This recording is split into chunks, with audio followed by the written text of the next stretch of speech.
জুমার দিন উপলক্ষে অন্য যে কোনো দিনের চাইতে জুমার দিন অর্থাৎ শুক্রবারের ফজর নামাজ পুরুষরা মসজিদে জামাতের সাথে পড়বেন, জামাতের সাথে পড়ার নিয়ত করবেন পাক্কা। কারণ অন্য যে কোনো দিনের ফজর নামাজ না, শুধুমাত্র যত নামাজ আছে, নবী করিম সাল্লাল্লাহু আলাইহি সাল্লাম বলেছেন আফদালুস সালাওয়াতে ইনদাল্লাহ, আল্লাহর কাছে দুনিয়ার সব নামাজের মধ্যে 5 ওয়াক্ত সাধারণ নামাজগুলোর মধ্যে সবচেয়ে উত্তম নামাজ হলো সালাতুল ফজরে মাআল জামাআতে ইয়াউমাল জুমআহ।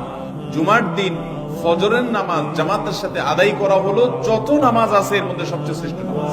হেরামাত প্রত্যেক বৃহস্পতিবার আসলে সন্ধ্যার সময় প্রতিজ্ঞা করব, সপ্তাহের অন্য দিন যদি আমার ত্রুটি বিচ্যুতি হয় আমি সেটাকে কারেকশন করার চেষ্টা করব, কিন্তু শুক্রবার ফজরটা পুরুষ হিসাবে আমি জামাতের সাথে পড়বই পড়বো।